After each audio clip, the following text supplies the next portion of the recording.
माँ लक्ष्मी को धन की देवी माना जाता है। ऐसा कहा जाता है कि जिस घर में माता लक्ष्मी का वास होता है उस घर में कभी भी दरिद्रता नहीं आती है। ऐसे घरों में पॉजिटिव एनर्जी का संचार बना रहता है और घर में नई ऊर्जा बनी रहती है। कहा जाता है कि घर की महिलाएं लक्ष्मी की रूप होती हैं। जिन घरों में महिलाओं का सम्मान होता है उस घर को माता लक्ष्मी की कृपा हमेशा बनी रहती है। नमस्कार दोस्तों, आपका हमारे YouTube चैनल अंतिम काल में एक बार फिर से स्वागत है। आज हम इस वीडियो में माता लक्ष्मी जी के जन्म के बारे में जानेंगे। तो चलिए अब बिना देरी के वीडियो को शुरू करते हैं।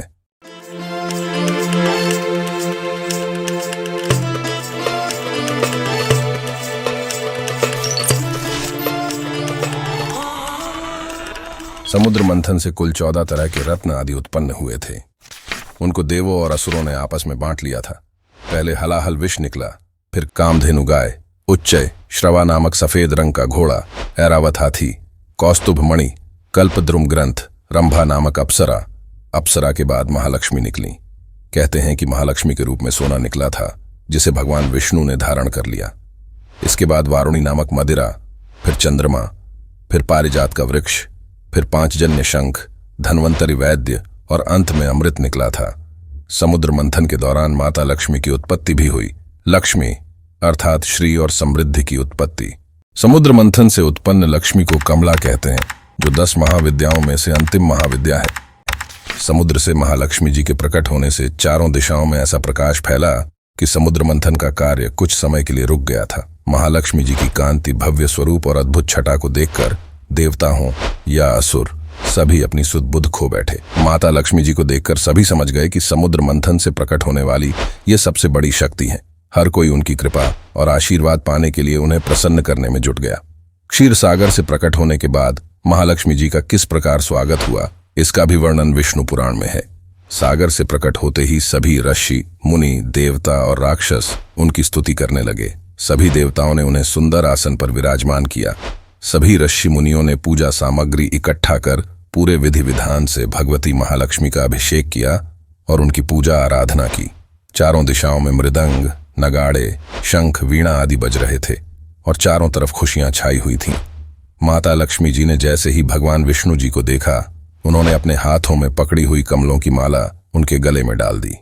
ये देखते ही सभी देवता बहुत प्रसन्न हुए। उसके बाद पूरे विधि विधान से भगवान विष्णु और माता लक्ष्मी जी का विवाह संपन्न कराया गया और उसके बाद समुद्र मंथन का कार्य फिर शुरू हुआ। आदिशक्ति महालक्ष्मी जी अजन्मी हैं और भगवान विष्णु जी की पत्नी के रूप में सदा से ही हैं। समुद्र मंथन के दौरान सागर से प्रकट होना उनकी केवल एक लीला है। भगवान विष्णु और माता लक्ष्मी एक दूसरे के पूरक हैं। भगवान विष्णु जो भी संकल्प लेते हैं उन सभी संकल्पों को साकार माता लक्ष्मी जी करती है।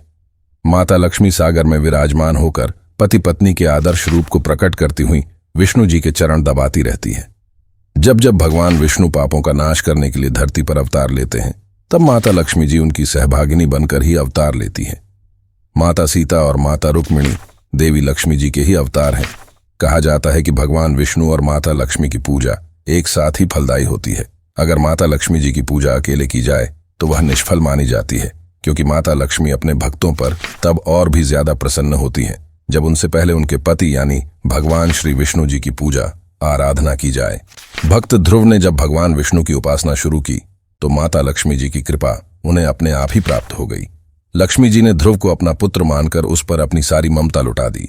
यानी जो भी व्यक्ति पूरी श्रद्धा और भक्ति के साथ भगवान विष्णु की उपासना करता है उसे लक्ष्मी जी की कृपा अवश्य प्राप्त होती है।